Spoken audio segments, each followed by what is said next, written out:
ഇന്നലെ രാത്രി എന്നെ വിളിച്ചു, വാവിട്ട് നിലവിളിച്ചു. എന്നോട് പറഞ്ഞു, എന്നോട് ക്ഷമിക്കണം, എനിക്ക് BJP-യിൽ പോകേണ്ടി വരും, ഇല്ലെങ്കിൽ എനിക്ക് ജയിലിൽ പോകേണ്ടി വരും. അങ്ങനെ ഭീഷണിപ്പെടുത്തി നേതാക്കന്മാരെ എന്തിനാണ് ഇവർ കൊണ്ടുപോകുന്നത്? ഇവർക്ക് 370, മുന്നണിക്ക് 400 സീറ്റ് കിട്ടുമെങ്കിൽ പിന്നെ അവർ തന്നെ പോരെ? ഓടിനട നാളെ പിടിക്കേണ്ട കാര്യമുണ്ടോ? അപ്പോൾ അവർക്കറിയാം അവർക്കത് കിട്ടാൻ പോകുന്നില്ല, നമുക്കും അറിയാം. പക്ഷെ കേരളത്തിലെ CPM-ന്റെ നേതാക്കന്മാർ അത് സമ്മതിച്ചു തരത്തില്ല. ഗോവിന്ദന്റെ പ്രസ്താവന ഞാൻ കഴിഞ്ഞ ദിവസം കണ്ടു. ഗോവിന്ദൻ പറയുകയാണ്, എന്തായാലും രാഹുൽ ഗാന്ധി ഇന്ത്യയുടെ പ്രധാനമന്ത്രിയാകില്ല. ഞാൻ ഒന്നുകൂടെ വിചാരിച്ചു, ഇത് ഗോവിന്ദനാണോ സുരേന്ദ്രനാണോ? സുരേന്ദ്രൻ രാഹുൽ ഗാന്ധി പ്രധാനമന്ത്രിയാകില്ല എന്ന് പറയുന്നത് മനസ്സിലാക്കാം. പക്ഷെ ഗോവിന്ദൻ പറയുകയാണ് രാഹുൽ ഗാന്ധി പ്രധാനമന്ത്രിയാകില്ല എന്ന് പറഞ്ഞാൽ പിന്നെ ആരാണ് ആകേണ്ടത്? നരേന്ദ്രമോദി പ്രധാനമന്ത്രിയാകണം. അപ്പോൾ നരേന്ദ്രമോദി പ്രധാനമന്ത്രിയായാലും കുഴപ്പമില്ല, രാഹുൽ ഗാന്ധി പ്രധാനമന്ത്രിയാകരുത്. എവിടെയെങ്കിലും CPM-ന്റെ നേതാക്കന്മാർ ഇന്ത്യ മുന്നണി അധികാരത്തിൽ വരും എന്ന് പ്രസംഗിച്ചിട്ടുണ്ടോ കേരളത്തിൽ? നിങ്ങളെല്ലാവരും TV കാണുന്നവരല്ലേ, പത്രം വായിക്കുന്നവരല്ലേ?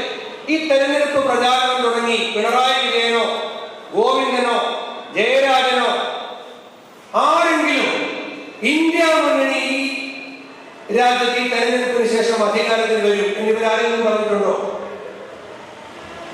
പിണറായി വിജയൻ പറയുകയാണ്, ഞങ്ങൾ കേരളത്തിൽ CAA നടപ്പിലാക്കില്ല. എന്നാൽ അതിന്റെ അർത്ഥം എന്താ? കേരളത്തിൽ ഞങ്ങൾ നടപ്പിലാക്കില്ല, ഇന്ത്യയിൽ മോദി നടപ്പിലാക്കുന്നതാണ്. അതിന്റെ അർത്ഥം എന്താ? മോദി ഇന്ത്യയിൽ പ്രധാനമന്ത്രിയാകുന്നതാണ്. എന്നാൽ നമ്മൾ പറയുന്നത് ഇന്ത്യയിൽ CAA നടപ്പിലാക്കില്ല, കാരണം ഇന്ത്യ മുന്നണി അധികാരത്തിൽ വരും. നമുക്ക് ആത്മവിശ്വാസമുണ്ട്. ഇന്ത്യ മുന്നണി ഇന്ത്യയിൽ അധികാരത്തിൽ വരുമ്പോൾ ഇന്ത്യയിൽ CAA നടപ്പിലാക്കില്ല.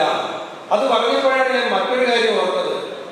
നമ്മുടെ മുഖ്യമന്ത്രി, അയാളെ മുഖ്യമന്ത്രി എന്നല്ല വിളിക്കേണ്ടത്, മുഖ്യ നുണയനാണ്. കേരളത്തിലെ മുഖ്യ നുണയൻ ആ കസേരയിൽ ഇരുന്നു കൊണ്ട് അദ്ദേഹം പത്രസമ്മേളനം നടത്തി പറയുകയാണ്, CAA പാർലമെന്റിൽ ചർച്ച നടന്നപ്പോൾ UDF-ന്റെ MP-മാർ ആരും ഉണ്ടായിരുന്നില്ല. പാർലമെന്റിൽ കോൺഗ്രസിന്റെ MP-മാർ സോണിയാഗാന്ധിയുടെ വീട്ടിൽ ഭക്ഷണം കഴിക്കാൻ പോയി. പറഞ്ഞില്ലേ? നിങ്ങൾ കേട്ടില്ലേ? വോട്ട് ചെയ്യാൻ ആകെ ഉണ്ടായിരുന്നത്, ശബ്ദമുയർത്താൻ ആകെ ഉണ്ടായിരുന്നത് ആരിഫ് മാത്രമായിരുന്നു. ഇയാൾക്കൊരു കാര്യം മനസ്സിലാക്കണ്ടേ?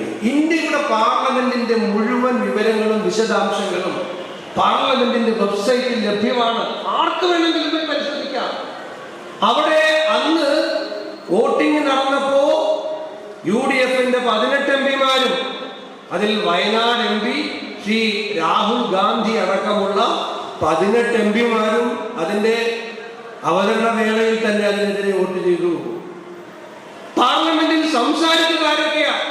ശ്രീ പ്രേമചന്ദ്രൻ, ശശി തരൂര്, ET മുഹമ്മദ് ബഷീർ, ഇവരൊക്കെ പാർലമെന്റിൽ സംസാരിച്ചു. ആരിഫൊന്നും അവിടെ സംസാരിച്ചിട്ടൊന്നുമില്ല. സംസാരിച്ചിട്ടുണ്ടോ? ആരിഫ് സംസാരിച്ചില്ല. CAA സംസാരിച്ചോ? ആരിഫ് സംസാരിച്ചിട്ടില്ല. അപ്പോ സത്യം ഇതാണെന്നിരിക്കെ മുഖ്യമന്ത്രിയുടെ സ്ഥാനത്തിരുന്നുകൊണ്ട് പച്ച കള്ളം പറയുന്നതിന് യാതൊരു മടിയുമില്ല. അതുകൊണ്ടാണ് ഞാൻ പറഞ്ഞത്, ഇയാൾ മുഖ്യമന്ത്രിയല്ല, മുഖ്യ നുണയനാണെന്ന്.